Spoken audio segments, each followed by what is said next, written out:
Well, good morning. It's another gorgeous morning out here this morning.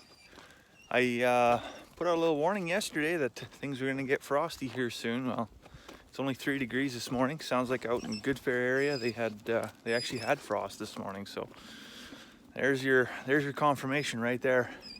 If your garden hose is laying out in the yard, any tools, stuff like that, get it picked up because it's going to be a matter of weeks until you get that hard frost, and the next thing you know, it's going to be snow on the ground. Come on, chickens.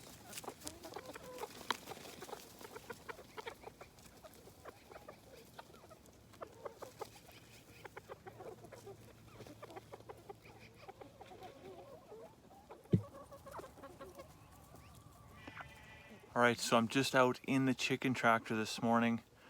We haven't used this chicken tractor for a week since we butchered the meat chickens. Yesterday we put it back in service.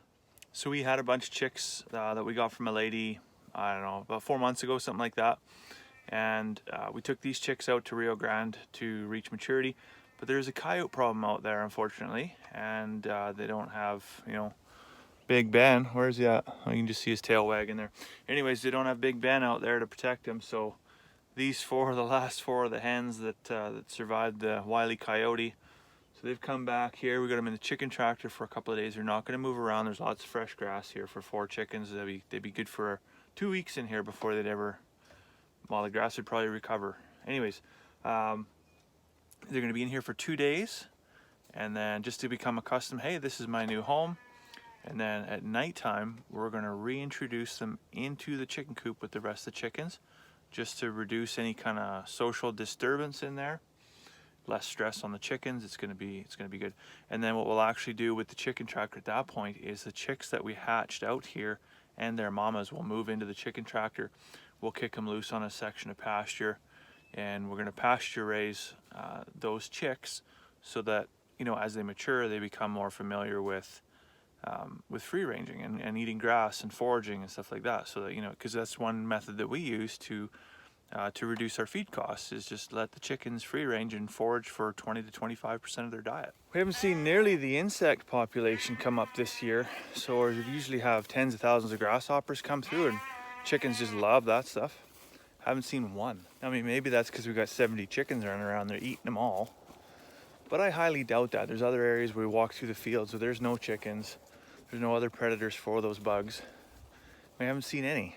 So, you know what happened to the grasshoppers? I'd be really interested to learn what's going on there. Maybe it's just the weather cycles this year.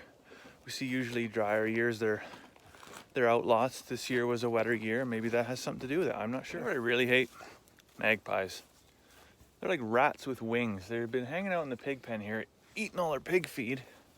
Not all of it. I mean, lots though, more than their fair share. Because I mean, you gotta, I guess, accept a certain amount of. If you're feeding animals, you're going to be feeding wildlife, and it's usually mice or birds or something to that effect.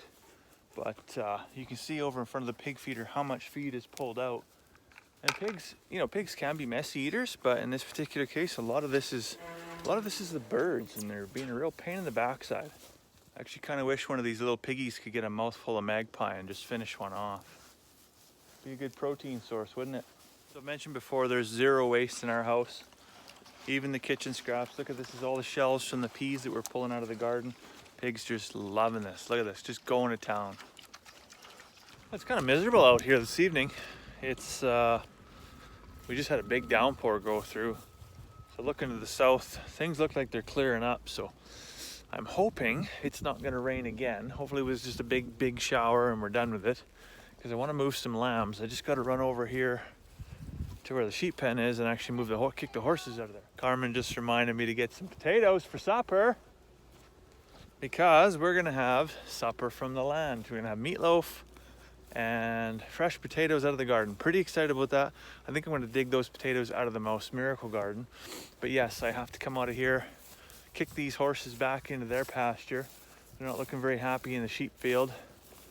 So I'm not sure why, but probably because it's not home, I guess. Okay, so we're back at the Mouse Miracle Garden here, and I can feel some raindrops. Feels like we're gonna get wet here again. So I'm gonna go ahead and dig up. I'm gonna pick a potato plant, dig it up, and you guys can see how this works out. Remember, nothing was ever expected to grow here. So pretty excited the potatoes grew. I think these potatoes grew actually better than the potatoes in our main garden. So I'm gonna be excited to see. I don't remember, I think there's Pontiac Reds in here and maybe something else. I don't really recall. Hey, there's a cat.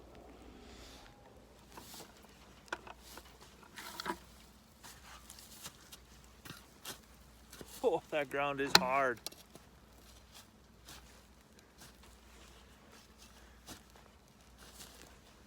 It's like a rock.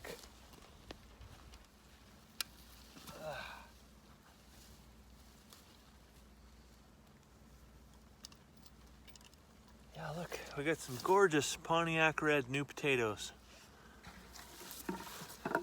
These are gonna be great with a little bit of dill from the garden. Some heavy cream. No big ones though, because the ground is so hard. Lots of little ones. You see these beautiful little potatoes. You don't even need to cut them up or peel them.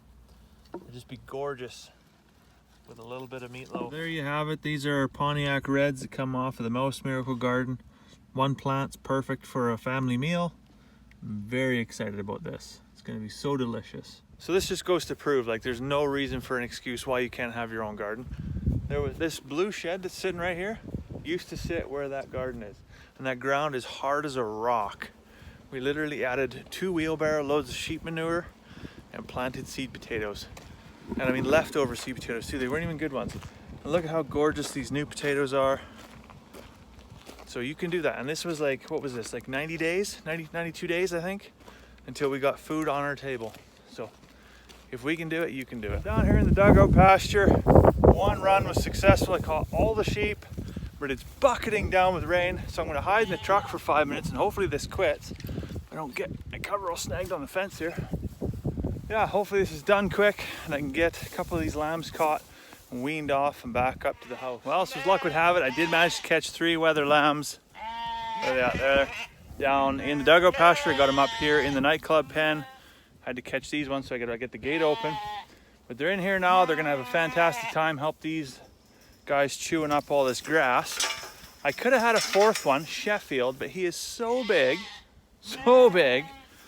that I couldn't lift him over the fence by myself. So I gotta wait for another day when Carmen can help me, and we'll get him in here too, and they'll just have like an all-you-can-eat party. Hey, Richmond, you say hi?